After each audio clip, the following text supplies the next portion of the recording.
Hello et bienvenue pour ce nouvel épisode de la série La respiration comme un médicament. Et aujourd'hui, on va vous parler des relations entre la respiration et la santé articulaire.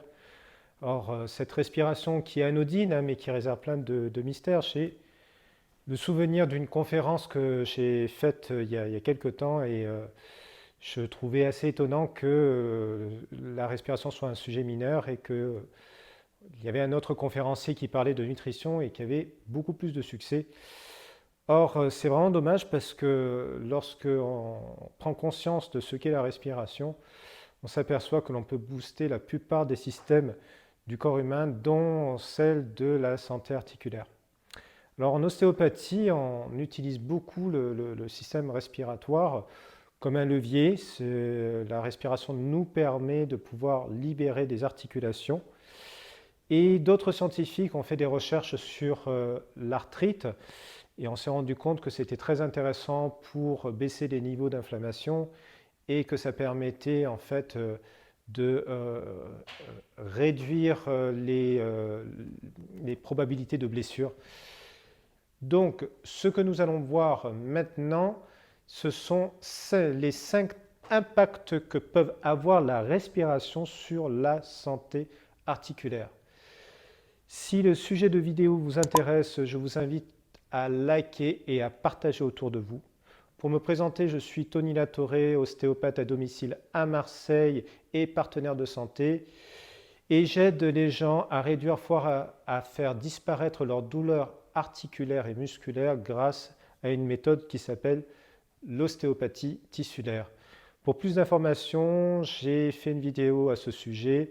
Le lien se trouve dans le descriptif. Je vous laisse regarder. Bien, nous allons voir maintenant en fait le premier point qui touche à la circulation sanguine. En quoi la circulation sanguine est-elle importante pour les articulations? C'est vraiment le câblage.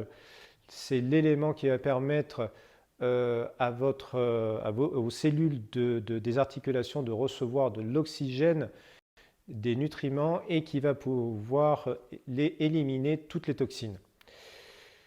Alors, c'est un réseau énorme, hein, le réseau vasculaire à l'intérieur du corps, ça représente 100 000 km. Si on devait donner une image, si le corps serait une ville, le réseau vasculaire serait tout ce qui concerne les communications et l'oxygène serait le carburant qui permettrait à chaque camion de transport de nourriture de nourrir toute la ville. Et par-delà, le fait que ça puisse justement permettre à ces transports d'agir de façon efficace, ça permet d'éviter les bouchons. Ainsi, l'oxygène à l'intérieur du corps va permettre d'apporter à chaque cellule, comme je vous l'ai dit, ces nutriments, ce carburant aussi qui va permettre aux cellules de fonctionner de façon optimale. Et enfin, de pouvoir aider toutes les cellules à éliminer en fait, les toxines, ce qui permet de pouvoir ou de permettre aux articulations de fonctionner naturellement et au mieux. Le deuxième point est l'inflammation. Comment la respiration agit sur l'inflammation? En respirant par exemple de façon consciente, l'oxygène qui va être apporté à chaque cellule ne va pas se contenter d'être un carburant, mais va aussi être un élément qui va permettre de réduire ces niveaux d'inflammation. Ce qui va permettre d'éviter d'avoir des articulations raides et douloureuses. L'autre élément en fait sur lequel cette fameuse respiration va avoir un impact, c'est sur le système nerveux autonome. Ce système nerveux autonome est composé de deux parties, l'orthosympathique et le parasympathique. L'orthosympathique rentre en ligne de jeu lorsque, par exemple, vous êtes stressé ou que vous devez échapper à un danger immédiat. Il devient vraiment délétère lorsque vous êtes soumis à un stress qui devient chronique, qui dure dans le temps et qui va justement exciter le corps, un peu à la manière de quelqu'un qui soufflerait très fort sur un feu, ce qui exciterait le feu et le rendrait en fait incontrôlable. Et le parasympathique, lui, aurait un effet inverse, c'est-à-dire que le fait de souffler lentement sur ce fameux feu aurait plutôt l'idée de le calmer et de le contrôler. Ainsi, lorsque l'on respire de façon consciente, on va activer, stimuler ce parasympathique qui va agir de façon vraiment favorable sur les niveaux d'inflammation et permettre de pouvoir réduire les douleurs. Passons au troisième élément qui concerne le lien entre la respiration et les muscles. Alors, en quoi les muscles sont-ils nécessaires dans la prévention des articulations et en quoi, quel est le rapport avec la respiration? En fait, tout va tourner autour de la molécule d'oxygène qui va permettre aux muscles d'être beaucoup plus forts, beaucoup plus efficaces et qui va aussi permettre de pouvoir protéger les articulations. Lorsque vous allez en kinésithérapie et que vous faites de la rééducation, vous pouvez, votre kiné peut vous demander de faire des exercices de renforcement dans le but de soulager ces articulations. Or, la respiration avec l'oxygène va aussi avoir un rôle bénéfique dans la protection de ces articulations en faisant en sorte de rendre les muscles beaucoup plus endurants et beaucoup efficaces dans leur action. Il faut aussi voir une autre chose, hein, c'est l'intérêt de renforcer ces muscles au niveau de la posture. Je vous l'ai peut-être dit dans une des vidéos, mais la respiration a un impact sur notre posture. Lorsqu'on a une mauvaise posture, on va appuyer sur différents points de notre corps qui va par la suite réduire le flux sanguin dans ces zones locales et entraîner des problèmes, et en l'occurrence dans la vidéo, des problèmes articulaires. Lorsque justement on travaille avec une respiration profonde, une respiration qui utilise tout le diaphragme, lorsqu'on apprend à respirer consciemment, cette respiration va nous permettre d'avoir la bonne attitude, de façonner, de renforcer les muscles qui rentrent dans cette posture et permettre de pouvoir soulager ces articulations. Donc voici pourquoi cette respiration est intéressante pour les muscles et le fait d'avoir des muscles toniques et solides a un effet favorable sur les articulations. Passons au quatrième point, c'est de voir comment cette respiration peut améliorer la flexibilité de ces articulations. Alors, bien entendu, je peux encore vous parler de l'oxygène et de la trophicité, c'est-à-dire de l'apport de nourriture et d'élimination, mais je pense que ça, vous avez compris. Il y a aussi un élément mécanique au niveau de la respiration qui peut être bénéfique pour celle-ci. En effet, il faut imaginer cette respiration comme une pompe et bien entendu, à différents niveaux de votre corps, le diaphragme, qui est le muscle principal en forme de parapluie et qui va brasser tout le sang de votre corps, va agir un peu comme un système de pompage à différents niveaux de celui-ci. Si on prend par exemple une articulation de poignet, là celle qui est ici, et que je me mets à respirer, on ne va pas s'en rendre compte, mais en fait il y a des phénomènes d'expansion, de relaxation au niveau de celle-ci, et c'est à ce niveau-là que les échanges vont pouvoir se faire au mieux.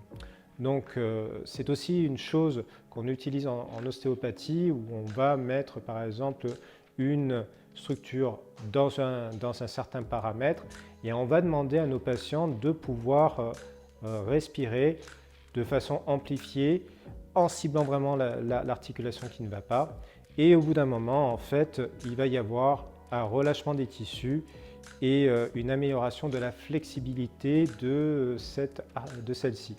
C'est la raison pour laquelle des gens comme des danseurs, des profs de yoga viennent aussi nous voir pour améliorer la mobilité de leur articulation. Bien, parlons ensemble maintenant du dernier et cinquième élément qui est en fait l'action de la respiration sur le stress. Alors là, c'est quelque chose que tout le monde sait, mais ce qui va être le plus intéressant, c'est de savoir comment le stress peut avoir un impact défavorable sur les articulations. Le stress, en fait, est une réaction des gènes naturels qui nous permet de fuir un danger. Il devient moins bon lorsque on se retrouve face à un stimulus qui devient chronique et nos articulations vont souffrir comme ça. Comment? Nous avons à l'intérieur de notre corps en fait nos reins et au-dessus des reins nous avons les surrénales. Ces surrénales, lorsqu'il y a par exemple une agression ou un choc, ils vont sécréter une molécule qu'on appelle le cortisol qui va être chargée dans un premier temps de réguler ce stress. Le problème se pose lorsque ce cortisol reste trop longtemps dans l'organisme et là, il va commencer à être un élément irritant et inflammatoire pour les tissus de notre corps, dont les articulations. Alors, ce qui se passe au niveau des articulations, c'est qu'en présence de stress, elles vont devenir beaucoup plus raides, tirant sur leur environnement et notamment sur les muscles. Et que font ces muscles? Ils vont à leur tour se contracter, venant appuyer sur l'articulation qui va être enflammée, qui elle va entraîner et blablabla et blablabla. Vous avez compris le cercle vicieux dans lequel on entre, tout ça dû à cause de ces molécules inflammatoires comprenant le cortisol. Et la respiration va avoir un impact assez bénéfique sur tout cet engrenage puisqu'il contrôle du moins une partie de ce système nerveux dont on a parlé plus haut, qui est le parasympathique.